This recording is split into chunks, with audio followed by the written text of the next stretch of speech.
everyone. Thank you for joining this webinar.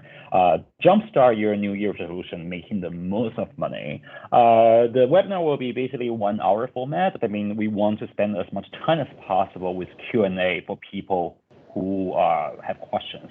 And then obviously to help us really navigate this like a really complicated world these days about personal finance, I have invited Ami Shah to actually join us for this webinar session today.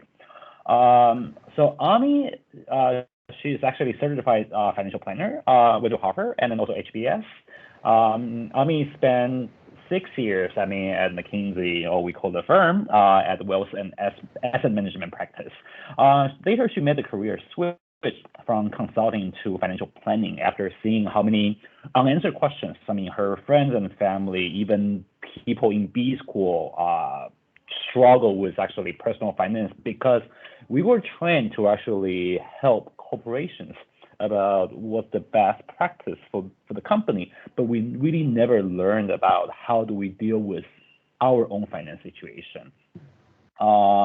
In her work, she's seen two trends, especially worth concerning, is there's like investing options and then tax law getting more and more complicated, and then pressing need for more like holistic, easy to execute advice for a family like being stuck in like between DIY and then also like the white glove advisors. So today's topic, we'll kind of cover like personal finance topic. We should think about common personal financial mistake, etc. So I will, without further ado, I will let Ami take the floor. Yeah, thanks so much, Egbert. And it's fun to be chatting with you. I know Egbert back from our kind of college days. And so I'm excited to chat with all of you. And honestly, first of all, give yourselves a pat on the back for carving out time to cover this topic together. It's important, but it's easier to push the can down the road. So I'm grateful you're here. And let's jump straight into it. I'll start with the main reason that I'm grateful that you're here. A question for you, and feel free to add answers to the chat. What percentage of you do you think will be the primary decision maker on finances for your household at some point in your life? Any guesses on percentage?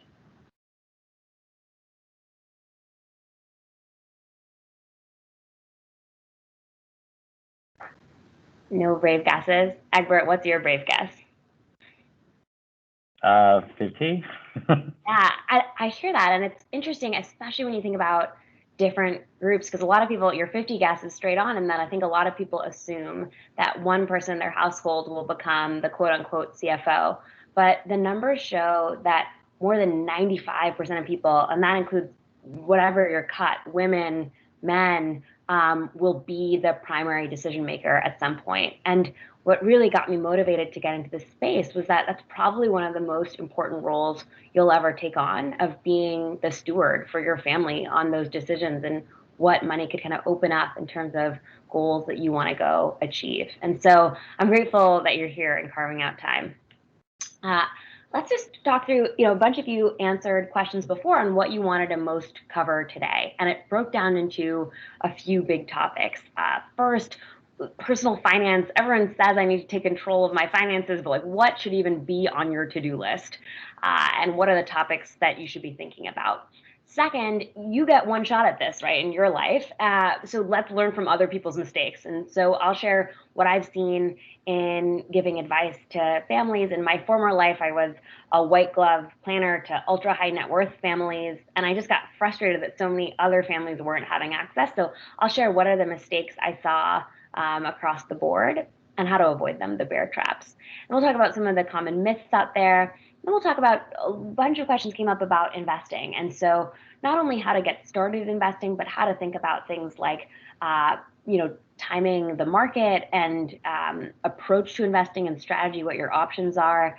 And then finally, this is one that I get excited about, the sort of so what of all this is, how to then approach what are tools out there to make getting all of this done easier. And the good news is there's a lot of awesome, particularly for this group, we'll be interested technology out there to make this easier and simpler, a lot of which is very low cost or free. So I'll share some of that along with some crowdsourced recommendations from your colleagues on what they've found helpful so far. One thing I'll ask is, I mentioned this at the start, please type in questions in the chat, and I've asked Egbert to interrupt me as much as possible so that we can make this more interactive. So let's start with what are the topics that should even be on your quote unquote to-do list. So I've broken it down into kind of 9 big topics. The first row is probably typical things that come to mind, like budgeting and savings. And then let's level up. So the next row gets into investing. And then one of my favorites right in the middle, financial freedom scenarios. And what I mean by that is starting to think through, when can work be something that's optional? And how do your trade-offs and choices adjust that date for you and your future, and how to think that through?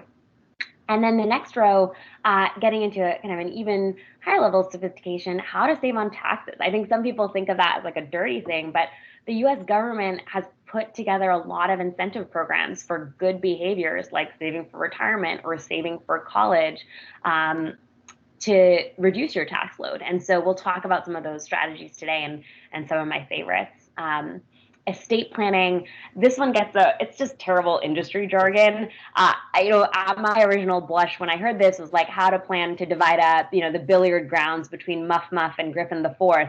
But actually, it's not just for if you are in the 0.1%. It's God forbid planning of if something were to happen to you, who would you want to be making decisions on your finances, and where would your money be going? And we'll also talk about charitable giving and family support. I say all of that, that's the finance part of personal finance. But I would say underlying that, personal finance is more personal than finance. And it's interesting some of the things that affect that. Like as an example, if you were born in the 1960s during your teens and 20s, the stock market adjusted for inflation went nowhere. However, if you were born in the 70s, it went up 10x. So just when you were born has a huge impact. The other question is, what are your early money memories? And what I found is a lot of people fall into different types depending on what they learned about finances from their parents, for right or wrong, growing up. And so some folks, there's almost a feeling of wanting to avoid thinking about finances. For others, there's a hoarding mentality, like almost like a beaver. And so that can play a big role. And I'd say one interesting thing to do with even your partner today, if you have one or a close friend, is to ask what's their earliest memory of money, and how do you think that impacted them? Something that we don't talk about often. And then the last one is I would say, setting goals. And I would say if I were to choose one thing on this whole page that's the most important, it's thinking about what your goals are. And I'll just share a quick story on this, and this is part of what just gets me so fired up about this space. There was a eulogy that ran in the New Yorker, and it was when Joseph Heller, the author of Catch-22, one of the most best-selling novels of all time in the US, passed away. And Kurt Vonnegut wrote his eulogy, and he told this story. He's the guy who wrote Slaughterhouse-Five. And he said that he and Joseph Heller were at some mega billionaire hedge fund guy's party in New York City. And just to needle Joseph Heller, Kurt Vonnegut told him that, Joe, this guy's made more today, this mega hedge fund billionaire, than you have in your entire career selling Catch-22, which is one of the most best-selling novels. And Joseph responded and said, that's fine by me because I have something he'll never have. Kurt Vonnegut was confused, and Joseph Heller said, enough. And man, when I heard that story, it was fascinating to me because I came from, immigrant family, put your nose down and work type thing. And I had never thought about that question. And I think all too often for folks, they don't pause to think about it. So the goalpost either keeps moving, or worst case, the goalpost just becomes more money. And so setting those goals and then thinking about how you can work backwards for the money could work for you makes a huge difference. And just as a simple example, making career decisions because you want to, not because of anxiety about the financial implications. So let's pause and now switch gears to thinking about what are some of the top money mistakes that I see. And this is to jumpstart some of your New Year's resolutions for this upcoming year. The first one is the Goldilocks problem. So I would say what I see people fall into one of two types, either too much or too little in cash. And that sounds really generic, so let's make it really tactical. What is enough in cash? What I would shoot for is to take a look at your monthly expenses. It's pretty easy to do that with a tool like Mint, or you need a budget, or even just thinking about some of your big categories, looking at your credit card bill. And you want to be shooting for having 3 to 6 months worth of an emergency fund. And I call it like a sleep well at night fund. And then setting aside anything extra that you need for, big purchases, like a home purchase in the next year. But then beyond that, letting your money work for you. And the too little problem is that you could get forced into not having optionality if you have less than that in cash. I would say for more folks on this call, there might be the too much problem. And especially now with inflation rising, cash loses value. And so just being honest with yourself about how much do you actually need. And then if you're not going to buy a house, then, for 5 years, not having that full down payment sitting in cash, you're missing out on, the returns of the market. Going down the list, and if there's any in particular that you'd like me to cover, feel free to throw the number in the chat, but I'll just point out a few other ones. Missing a savings bucket. So let's first just talk about saving itself. Just through a function of being on this call, you have had a higher than average education and access to an above average salary, so you don't want to be average with your savings. So what I would shoot for is at least 20% of your post-tax income to pay off, your future self. And that's what I think of savings as. And acceptable uses can be things like, if it's lower than 20%, can be a high medical bill for a loved one. But what I will say is that I think some people say, if I'm maxing out my 401k, I'm A-okay. But for oftentimes, just from running the numbers for lots of families, that might not be enough. And so really trying to push yourself on that. Now let's talk about the buckets themselves. So I'll just lay out here. I always think about these series of buckets as a set of cascading waterfalls. So one bucket, once you fill the first, then the next, then the next, then the next. And how to think about the columns are first, where I would suggest saving. This is to answer the question of what to do with extra money that you have, why, and then how much to put in, and finally, like where to put it. So a few of these I think are fairly straightforward, like putting up to the match of your employer's 401k plan as a start. We talked about the emergency fund. I put after that paying off any quote unquote bad debt. And how I think about bad debt is something where your interest rate is even higher than 6%. That's been the historical return of the stock market, even in a very conservative kind of portfolio. And so if you have something under that, I would suggest just keep, chipping away at those monthly payments. But if it's higher than that, you want to be more aggressive. And then let's talk about some of the more interesting ones that I see people missing. So number 5 and 6, there's really interesting accounts available beyond your employer-sponsored retirement plan. There's a health savings account, and a lot of people, it's terribly named. It's not a savings account. It's actually for investing. And it's the people I recommend it the most for are not people with high health expenses today. It's people who are actually relatively healthy. This is not a use it or lose it plan. It's so easy to confuse with a healthcare FSA, but it's probably one of the most tax advantage accounts out there. It's a triple tax whammy. So if you're on a high deductible healthcare plan with Microsoft, I would definitely check this out as an option and read more into it. It's an awesome way to save on taxes. And then the IRA is another common. I think a lot of people think that they're too high in income and have maxed out of the chance to do an IRA, but still on the table is the option to do a backdoor Roth. You may have heard about this. Peter Thiel used it and made a lot of headlines as a great place to save on taxes. And so this is another spot where I'm like, why should only the 0.1% be using the strategy? Like, by all means, go look into it, see if it might work for you. And Ami, we got a question actually. Yeah, please. So someone from Shabana, she was asking if there is a benefit to move legacy 401k to IRAs. Yeah, that's a great question. So I 100% think that makes sense. And here's why. Older 401ks, two issues with it. One, it becomes hard, especially in our age where people change jobs often. It becomes tricky to just constantly track them if you accumulate, if you've switched jobs more than one time.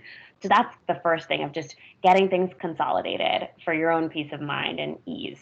The second thing, and I think even the more important one, is 401ks are infamous for jacking up fees and making it really hard to see in the fine print. And so, two wild stats. One, half Americans don't even realize their 401k is charging them a fee. And then, second, the average 401k fee is north of 0.40%. And in actuality, it could be almost like an eighth of that cost.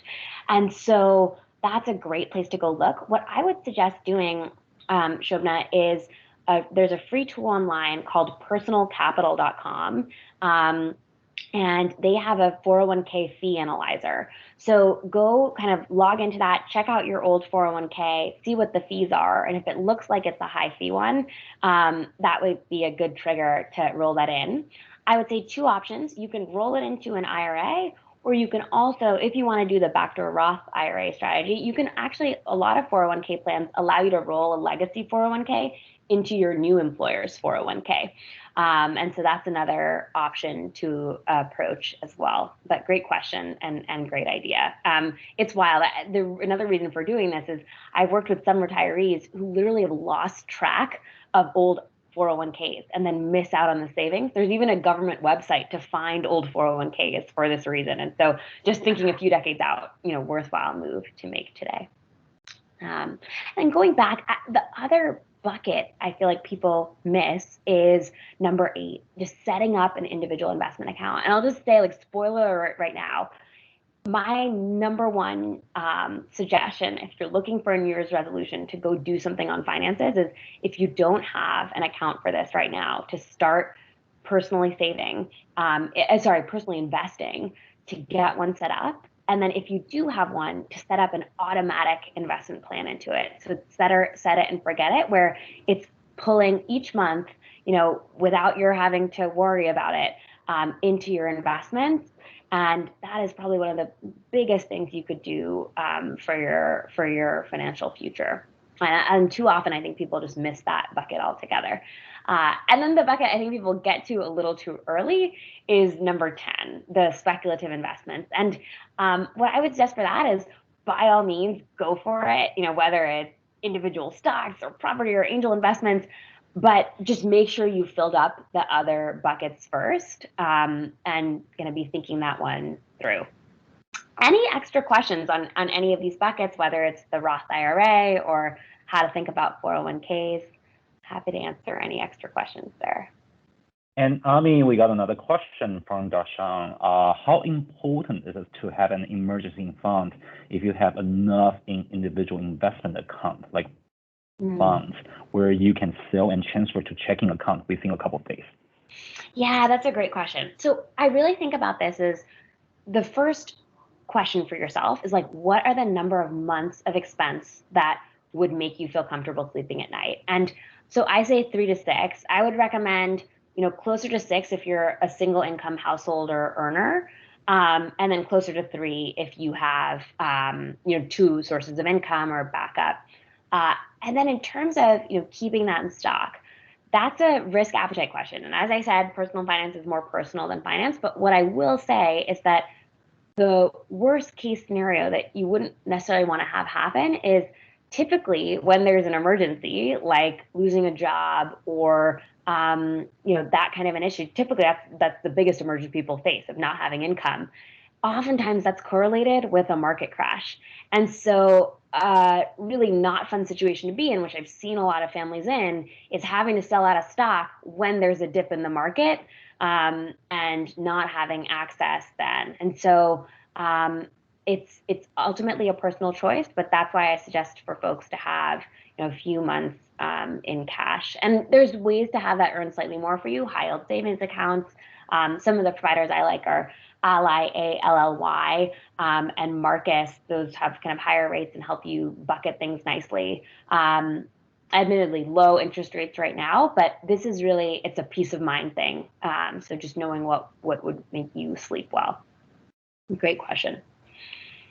If there's any other questions, feel free to keep them coming. I'll keep moving down. Debt paralysis. I think this is one of folks. Ami, there's one more question just popping out actually. It's about mega backdoors. So if mega backdoor and backdoor ends in the near future because of the new legislation, what are the alternatives? Yeah, so that's there. It's being debated right now, and I'll say it's gone off and on and off and on. So that's a call that's still kind of open for 2022, and my guess is the call will finally be made probably in about a month from now. But the alternatives are just other ways to save on taxes. And so what I would say, probably your biggest other interesting tax saving strategies would be first looking into the health savings account. It's even more tax advantage than a Roth IRA because you get a tax deduction the year you put money in, it grows tax-free, and you take the money out tax-free too. And the average American family will have probably $280,000 worth of medical expenses. So even if you're super healthy now, it's coming. So that's a great tax advantage place to go. And then also, individual investing, what's great about that is that, you will be potentially subject to capital gains tax, but that's a great spot as well. And then the other thing I would look into is a Roth 401k contribution. And what that means is the distinction, what a terrible name, Roth. It explains nothing about what it is. Roth, or Roth 401k, it means you are taxing the seed and not the harvest. And what I mean by that is you take the tax bullet today, and in return, when you pull the money out, you don't have to pay taxes. Whereas on the flip side with a 401k, you get a tax deduction today, but as and when you take it out in retirement, you do have to pay taxes. Uncle Sam comes calling. So a Roth 401k could be another really interesting thing to look into, along with Roth conversions. For most of us, there's going to be dips in our career where we earn more versus less. Maybe you take a sabbatical at some point. Maybe you switch jobs. And a Roth 401k, and a Roth conversion could be a great thing to do in a year where your income's pretty low. Take the tax bullet when you're very low income. So. And Darshan was asking about 529 accounts. Because you didn't actually mention in your list, so he was curious about that. Awesome question. Yeah, that's I would 100% be one that I would add in there if you have kids.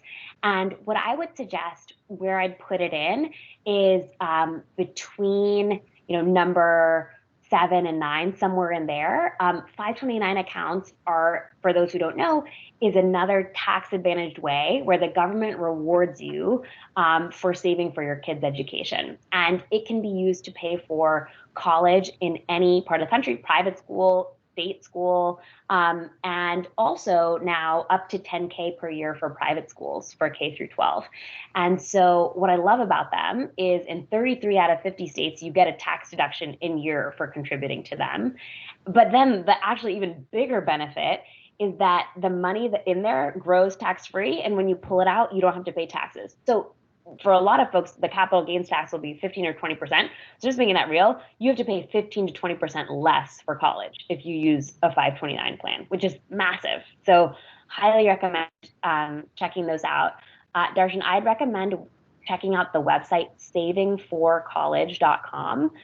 It's a great resource in terms of checking out what amongst the 529 plans are good ones to look into, depending on what state you're in. It gives you more information on the deduction as well, but that's a great resource. Any other questions here? I think I see more we have coming in. 2 more questions, actually. Like Devere was asking, what are the options of moving HSA to another country, assuming you're an immigrant who may get back to your original country? Otherwise, it may not be the right bucket given it's limited to the health expenses in the USA. And then Himali is asking the differences between Roth 401k and then Roth IRA. 100%. That's awesome. So, Devere, great question. On a bunch of these different tax advantage accounts, I think that's a really good one to double check, specifically depending on the country that you are planning on going to. And I can follow up after this talk with a website to go to. There's a whole set of financial planners that literally focused on particular crosses, like US to India or US to Hungary, or name your country. And so they can kind of help you dig into the questions on that. So I'll take a note of that and make sure to follow up after that. But it's a great point of these tax advantage accounts. The advice I'm giving is largely for folks who'd be retiring in the US. And then to Molly's question on a Roth 401k versus an IRA, it's such a great question. Again, terrible financial industry jargon. Honestly, it's designed, I think, to make you ask less questions. But let's just break it down in plain English. A 401k goes through your employer. So you'd be making a contribution to that through Microsoft. An IRA is, the I stands for individual. So you're doing it on your own, an individual retirement account. And so you would set up a Roth IRA in the same place that you're setting up your own typical investing account. So maybe that's Vanguard or Betterment, Fidelity, Schwab. That's the difference of setting it up. They each also have different limits on what you can contribute. A 401k, for next year, the max would be $20,500, whereas a Roth IRA, the max is $6,000. So the Roth 401k, the other difference I'll point out is you can contribute to that regardless of your income level. But the Roth IRA, you can only, for now, you can do it regardless of income level with the backdoor Roth, which is a weird name for something that for now is still fully legal and legitimate. But if legislation passes for next year, it might be cut off for higher income earners. The cutoff point is around 200,000 of household income to be able to contribute to that. So great questions. Keep them coming. So let's go back to this one. I'll just hit on a few highlights on a few others. Lifestyle creep. Man, this one is the killer. And I'll say in my prior firm, right, was a white glove planner, we worked with a lot of high income attorneys. This is like earning more than 500K per year. And believe it or not, when we asked them, what's your number one money issue? We thought it was going to be something about taxes or investing. It turns out it was cash flow. And what ended up happening was, I even myself said, I'm not subject to lifestyle creep, but here's what it actually sounds like. I'm working so hard, don't I deserve X? So it was all these lawyers who hated their job and were spending as a way to kind of make peace with their life. And so the reason I point this one out is just making sure spending doesn't become ball and chain to the wrong job. And even just starting to lay out, you look at this for, Egbert was mentioning before, look at a cash flow for a business all the time. But my question a bit for you is, have you ever tried doing it for your family? And when I laid this out for families in the past, one of my clients joked, and sorry, Egbert, I know this is being recorded, so excuse my language, but he called it the where the fuck's the money analysis, right? Because even at a high income in high cost of living cities, money can kind of go away. And so I'm not here to say, like, don't get your piece of the American dream. It's just this mindset shift that your money can earn more than you can over the course of your lifetime. And what that means is putting some of it away and investing. In order to do that, you have to not spend it. And so the mindset shift I would say on this one would be, I think a lot of people are like, okay, budget my lattes. I think that's stupid and unrealistic. I think what actually ends up sticking for people is what I call reverse budgeting. And what that means is, instead of second guessing every purchase and getting the mint reminder of you spent too much on travel entertainment this month, instead do your New Year's resolution of setting up automatic investing into your investment account and paying your future self first. And effectively what that looks like is you're filling your plate with veggies of some stuff that's good for you, so there's less room for dessert of current spending. And that's a behavior change that sticks way more easily than trying to do really austere budgeting. That austere budgeting can feel a bit like fad dieting. It'll work for like a month and then be tricky to keep up with. All the more power to you if you do it, but I'm just talking for broader sets of people. Let's talk about a few others. The insurance trap. This one I'll just say, a few of folks that I work with are financial owners. They say that their job is preventing people from being oversold on life insurance by a quote unquote nice young man. And so I don't sell insurance. So here's my no skin in the game advice. Term, TERM, life insurance is the right answer for most people and is much lower cost. The place where I would have my antennae up is anytime someone is telling you in insurance that I'm going to mix this fancy insurance product with this fancy investing product. It's a little bit like a houseboat where you don't have a very good house and you don't have a very good boat. And so that's one where I'd have my antennae up. Look, it might be the right fit for some people, but just kind of go in eyes wide open. The other place is when people start to mix insurance and tax strategies. Again, I just have my antennae up. A good place to break down a lot of this jargon is another free website. It's called policygenius.com. But that's a neat place to look to just break down some of the jargon for insurance. Going down the list, we've talked about number 7, the tax savings. Let's talk about overpaying for investments. So what I would say is you're looking at for an investment fees for something under 30 basis points. And what that means is 0.30%. And for advice, if you're getting any advice from a planner, for something under 1% of your assets. And those sound like small numbers, but they add up in a massive way over time. We chatted about this earlier, but 401k fees are a major spot where fees get hidden because they just depend on you to kind of get bogged down by the fine print. So definitely, go take a look at those. And then the last one I'd point out is number 9. I got this advice on parenting from Amy Poehler from SNL, but her whole thing about being a mom or a dad was like, what's good for them, it doesn't necessarily mean it's good for you. And it's the same thing for investing, right? If someone's telling you a hot stock tip, what are their financial goals and how soon are they? And so it's tempting to kind of get that. But now, from having studied this space, and 80% of what's on Google and subreddits is garbage. And so really filtering that piece out, and thinking about what works for you individually. So let's do a few myths. So a quiz for you guys. I'll lay a few of these out there, and just think about whether you think it's true or false. And just curious if anyone has answers. Take a moment to think it through. The first one is one I hear really often. It's that real estate is or buying a home is the single best investment that you can make. And I brought this one up here in that this is interesting. I've noticed, particularly when I present to groups that are Indian or Asian or Black or Latino, this one comes up quite often. And I think in part is because homeownership was kind of denied historically. But what I would say here is that this is not always the case. So I would say false. Your primary residence, I would think about it more as a purchase versus an investment. And it can certainly have an outcome that's tremendous.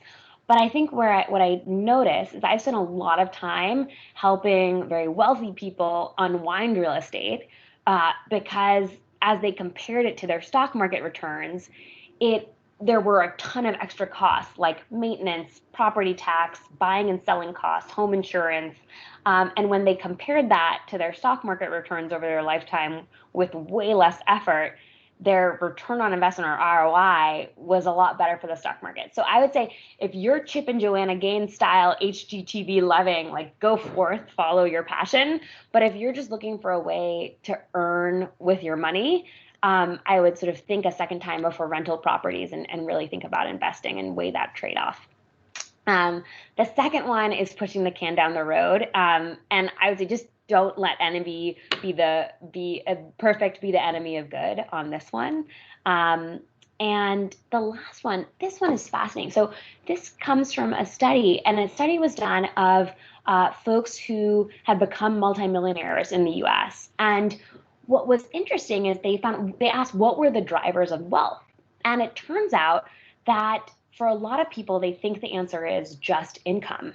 And that's why there's all these talks, negotiating for a higher raise, et cetera. And it turns out, actually, the much bigger drivers were 3 other things: business ownership, second, living frugally, so spending less, and third, investing. And I call that almost like the last mile delivery. And it makes me sad sometimes, particularly for women. There's all this talk on like how to negotiate your raise, and regardless of gender, climbing the ladder. But what good is that next higher paying job if you're not taking the time to have that money start working for you? So that's the last one I would kind of think through for yourself of, is that money working for you too? And then the last one, before we jump into that one, let's do a quick quiz. So I'm going to ask folks to answer A or B. These are the two. Let's talk about investing itself. So the two major strategies, if I were to distill it down to two big camps on how to approach investing, there are two: active, which is proactively picking individual stocks, so saying, I'm going to make a bet on this company, and passive. And what passive means is I'm going to say I'm going to invest in the overall market and trust the kind of what the market is going to do over time. And you might also hear this called index investing, because as an example index would be the S&P 500, the largest 500 companies, and going with that approach. So my question for you to ask is, what do you think Warren Buffett has chosen as his investment strategy? Any guesses? You can write it down in your mind. Yeah, Darshan, you nailed it. So literally the Oracle of Omaha, the guy who has made his whole life and career on active investing of individual stock picks, right? Under 15 stocks often at a time. He has laid out his will. This is a letter in his letter to shareholders in 2013.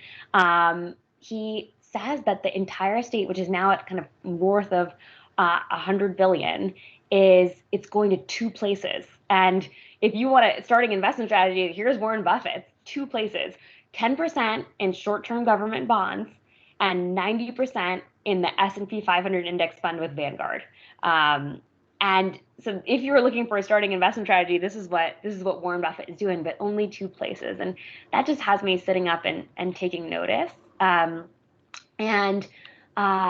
Let's just talk about some of the kind of other parts of investing and how to think about it. What I'll say is a huge part of this is psychology, and more so than wonky technical analysis. And the first thing I would say is, and this is probably just good life advice, of focusing on what you can control, right? The overlap of things that matter and what's actually something that you can shift. And just to make it real for investing, the stuff that everyone talks about is on the far right. The S&P 500 is down 2% today, headlines that you see on CNBC. But what's actually in your control is what's on the left in green: your expenses, of how much you're paying for your investments. And I'd be shooting for something, below 0.30%. As I mentioned before, the Warren Buffett strategy, by the way, is 0.05% in fees. So a sixth of what is the average. And so very doable. And then also just getting money invested in the first place. And then the other thing I would say is diversifying. And so I'm clearly going to call out, I am in the passive camp of investing. And what you probably hear that all the time: diversifying is the only free lunch. What it means is not putting all your eggs in one basket. And just to give you a visual example here, the chart you're looking at, the columns are years, right? 2004 through 2018. The quilt, each of those colors is a different type of investment. And so let's choose an example. The dark blue is large cap, large companies. So these are the Amazon, Tesla, equivalents of the world right now. So the S&P 500 is a great proxy. It turns out that dark blue square moves around wildly in terms of being the highest performing, which would land it on top, versus the lowest performing. And so if you want to do active stock picking, or you're trusting someone else to do that for you, do you think they could accurately predict this chart for next year? And then the question is, can they accurately predict it not just for next year, but for the next 3 years? And then honestly, for the next 30 years, right? Because that's probably your horizon as you think about your longer term investing, or something greater. Life expectancies now are close to 100. So the passive investing approach says, I'm going to buy the whole quilt, right? And let myself always have the winners in my basket. And I'll add here, diversification is not owning just 30 stocks. There are over 4,000 stocks in the US. And I'll also add here, this is another point of kind of thinking about your own company as well. The standard advice is to say that, if you have more than 10% of your net worth in your company, there's a risk of that's your source of income and also your investment risk. So kind of that might be your antennae up feeling of saying, should I try to diversify here over time? The last kind of thing I'll show here, and I'll show in a few different ways, is why I would say like this is a burning platform to take action. It's not a future self problem. So this chart shows what it would take to get to 1 million, just to put a stick in the ground in retirement, depending on when you start saving. So what's wild is if you started saving at 35, you'd only have to put 1,000 away per month. If you started saving at 55, you'd have to put 6,000 a month. And another way to put this in perspective, going back to Warren Buffett, the bulk of his wealth came after he turned 81. If he had started investing not in his late teens, early 20s, if he started investing closer to retirement, he would be worth only $12 million today. Ran those numbers based on his rate of return, right? Rather than the kind of billionaire that we hear about. And so the single most important thing you can do is get started. Some people see this chart and are like, this is so demoralizing. I wish I had started 10 years ago or 20 years ago. But I think of that quote, the best time to plant a tree was 20 years ago, and the second best time is today. I heard this message, by the way, and I was like, okay, this makes sense. But what really drove it home for me was the chart I'm about to show you. So another quiz question for you is, how much would a dollar, if you had in 1926, if you had left it in cash, or even let's be even fancier, let's let it kind of grow with inflation, versus put it in big stocks, US large cap, versus putting it in small cap stocks. So take a second and guesses, and let's just, for guesses for the group, what's your guess on how much it would be worth if it was in US large cap stocks, a single dollar today? Any guesses in the chat on number of what it would be worth? Take a second to think that through, or even write down your number. This is the chart that got me. So what you're looking at here, gray on the bottom would be what it'd be worth with if it just kept pace with inflation, $14. The light blue line is what it would be worth if you put it in large stocks, $7,000. If you put it in small cap stocks, smaller stocks, north of $20,000. And this just got me finally off of my chair to get started investing. What I'll also point out is that that blue line, it's jagged, right? The rocky road is your cost of admission to the ride to grow wealth. And so what I would say here is it's like building a house in California. You're building it to withstand an earthquake. And this is to that question of the emergency fund. One of the biggest reasons I suggest having that 3 months in cash is it's what prevents you from pulling everything out of stocks during dips and allows you to stay the course. Because you feel like, okay, there's a safety of I have this net, and so I'm going to let the rest of my money keep growing for me versus, selling it at each market bottom. But this was the one where it's just, you can see that there's a lot of overnight tragedies, but there's no overnight miracles. And just getting in the market and staying in is a huge wealth creator. A few other things I'll add here of, I got a question about, thinking about individual stock picking. And this chart really nailed it for me. What you're looking at is on the far left, it shows for the top 10 stocks today, how did they perform 10 years, 5 years, 3 years before they became the top? And then in yellow, what ends up happening to them 3 years, 5 years, and 10 years later. And so it's so tempting to, your buddy showing off at a party of Tesla, Rivian, what I invested in. But chasing past performance can be a really difficult thing. And look, even if you're in an active approach, by all means, go for it. My most important thing is just have a philosophy that you can stick with without constantly radically shifting. Let me pause. Egbert, is there any other questions that have come in around kind of investing? Make sure to kind of cover those towards the end if we don't get to them.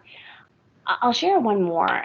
A question came in around, the market feels really heady right now and high. What should I do about that? And this is a devilish one. The smarter you are, the more tempting I've noticed it is, that every investor is tempted to time the market. But what I would tell you is it requires you not only getting your exit right, but also getting your reentry right. And this chart brings that to life. So what it shows you is that over the last 30 years, from 1990 to 2018, far left bar is how the total market performed at 9% rate of growth.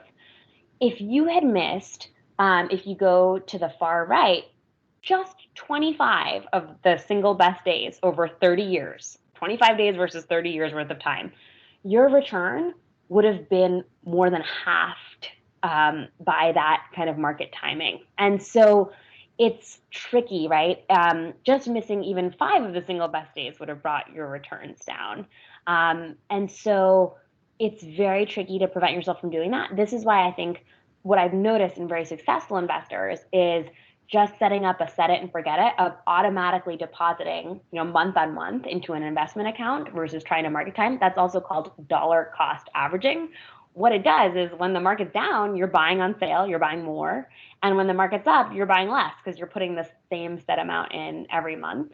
The other fix I would say for this temptation is how often you check the market. So Vanguard ran this interesting study of investors who only check their market returns once a year do a lot better than ones who check it daily and weekly. Because if you check daily and weekly, odds are you're going to see a lot of red. Whereas if you check once a year, you're going to see green by and large. And so it's just a psychological trick to play on yourself to stay the course. And then the last thing is kind of knowing thyself, right? Of setting up protection. So a question for you is like, how do you feel about a year and a half ago in March 2020 when the market crashed? Were you sweating bullets? And if that was the case, maybe setting up a lower risk portfolio, building a bigger emergency fund, or getting a third party to help you, because this is what ended up happening later. And really the idea is to prevent yourself from being, this cycle, which happens all too often, of buying when you're at the top, selling at the bottom, and then just feeling really frustrated. A few last things to cover. So part of this is I've now kind of really underscored this point of like get invested. So your question might be, where do I find the right support to do this? I already have a day job, and maybe I'm a parent, so I have an extra job. So how do I get this done? So what I've laid out here is inspired by that story of Enough. It really depends on where you are in the journey of building wealth. So what you see across the top is the amount of assets you have. So I consider this anything in cash, anything in your investing in retirement accounts. And what I'd suggest just to start is there is no one silver bullet. And I work in the tech forward financial bucket, the gray one, but I'm not the right answer for everyone. And I'll be the first to say it. So it really depends on where you are. So kind of look in this green thing. And what I would suggest is going down from there and saying, okay, which of these gray boxes makes the most sense for me? The one place where I might suggest skipping forward is if you have business ownership or more complex comp with stock options or deferred comp. Maybe you're involved in a divorce or an inheritance or a trust. That might be one to kind of level up even sooner. But if not, starting to think through some of those options of what might be good providers. And that actually triggers the next question. I often get questions of like what tools I would recommend to get help on these different things. And so I'll start with some of the tech tools. For budgeting, I really like You Need a Budget. YNAB, it has almost like a cult following. Every Dollar is the Dave Ramsey one you might have heard of. I say these more so than Mint because unfortunately Mint is a little bit ad filled, and so it's kind of like trying to diet in Vegas. They're giving you lots of offers for other things to spend more on at the same time. But I would say at the end of the day, I think the best approach for budgeting is reverse budgeting, right? Just setting up a approach where you start investing a set amount every month and just having less in your bank account, so it's less tempting. For investment management, we talked a little bit about personal capital. That's a neat one to try. For debt management, we didn't cover this. Unbury.me is a free tool, and it allows you to experiment with different strategies to pay down debt and see what it would look like. And there's a few different tools to kind of go find an advisor online. XYPN is a good one. NAPFA is a good one. And what I'll say here is if you are in the bucket where you're looking for a fee-only wealth advisor, there's kind of 3 big lines in the sand I would look for.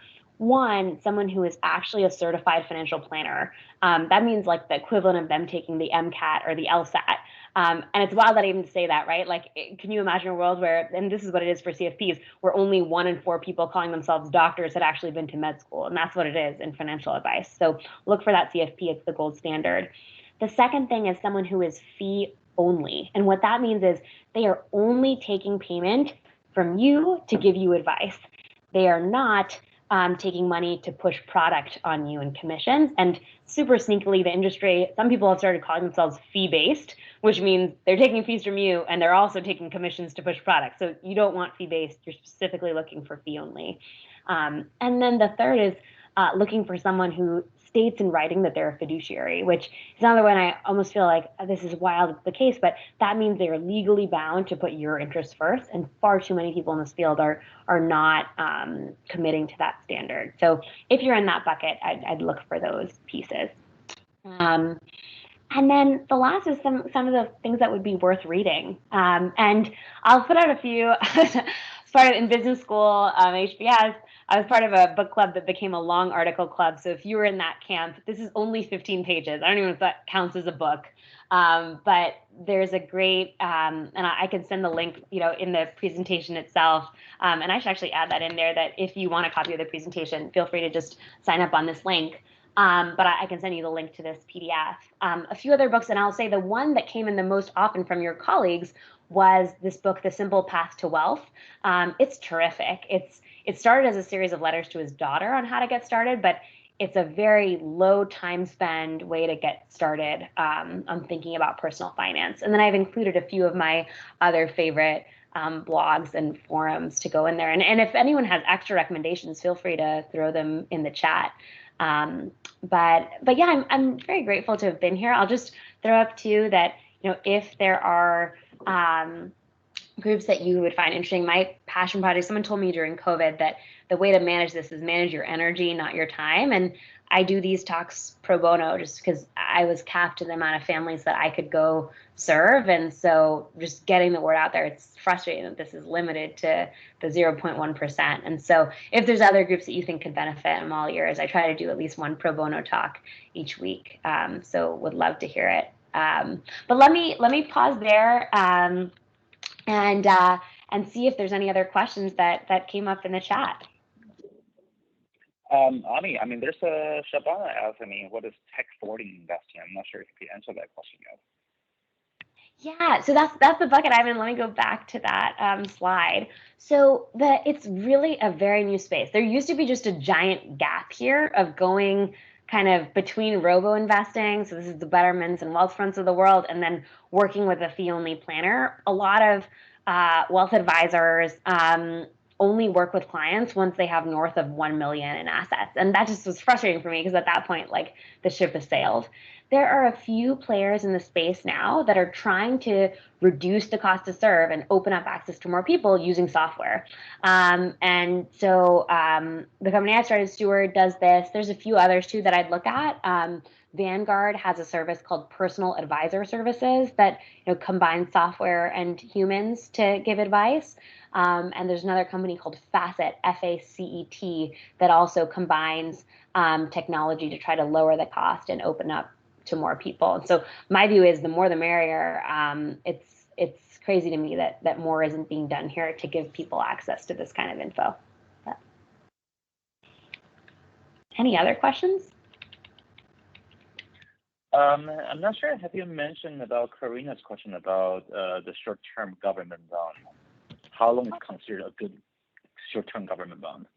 Yeah, so that's just coming back to, I'm just going to send, I've gotten a few more DMs asking for the presentation. So here's that link one more time. But let me go back. That's probably in regards to Warren Buffett's strategy. And yeah, short-term government bonds, that's typically something that's under a year worth of bonds. And as you can tell right now, like, bond returns are quite low. And so the short-term thing, effectively, it's a safer, it's lower risk, but lower return in return for that type investment. So it's under a year. I think about bonds. And there's another question about. Oh, sorry. One last thing on bonds. I think of them as sort of like, think about it as a sailboat where stocks are the sail. It's really what's going to propel your wealth creation forward. But the bonds are the ballast, right? And it allows you to keep a certain amount in your portfolio over time and steady as she goes. I'll also say people hate on bonds a lot right now. There were solid decades, in the recent past where bonds were returning even more than stocks, and that might happen again in the future. So go ahead, Egbert, you had more for me. There's one last question from the viewer about like student loan financing, about resources, about refinancing for student loan. Yeah, great question. Yeah. So a few places I would look for that. I really check out Erica Kullberg, and I'll write it in the chat.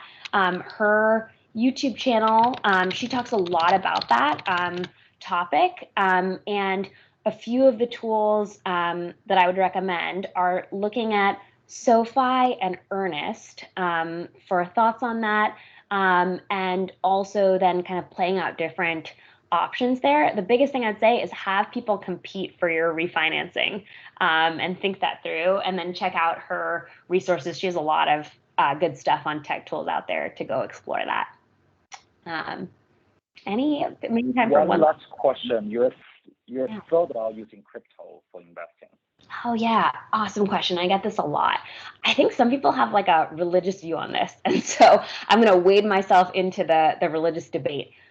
I think there's definitely room for it in our portfolio. And I guess what I would say though is it's like any other type of investment, right? My credo is first, what's the minimal risk way you can get to achieving your goals? And crypto is risky. And then second, be diversified. But I'll just share cold hard numbers, right? Today, there's about 2 trillion in crypto and 200 trillion in total assets, right? Including stocks and bonds. So you could imagine, and that number fluctuates, crypto fluctuates quite a bit. So I would imagine, and looking at if you were to truly be a diversified investor, you'd probably have about 2%, maybe up to 5% of your net worth in crypto. And so what I would suggest is if that's something you want to go experiment with, go put it in there. But if that crypto holding is becoming much higher than that, that's a chance I would revisit and say, do I feel comfortable with that, as it being such a huge part? And then the other thing I would suggest is saying that for goals that you are really close to your heart, do you want to try to fill those with a lower cost, lower risk investing strategy like stocks and bonds? And then once you fill those up and feel comfortable about achieving them, then taking anything beyond those buckets and trying something slightly more risky and aggressive, like crypto. But my guiding light is really like, how do you fill those goals, and then also how do you stay diversified over the longer term? So my thought there. Awesome. That's all the questions we have so far. Thank you so much, everyone. And then story time. And then I want to thank you, Ami, again for her time to be here with our Microsoft colleagues here. Yeah, likewise. It was fun to hang out with you, Egbert, to talk about finances in addition to going out and having fun together too. So indeed. Yeah. Thanks so much again, everyone, and have a terrific new year and all the best. And I don't disappear, so I have my contact info in there. And if there's anything else, you have extra questions, always around and love talking about this stuff. So thanks, everyone. Thank you, everyone. Have a good day. Have a good Friday. Have a good weekend. Thanks, Amy. Thanks, everyone.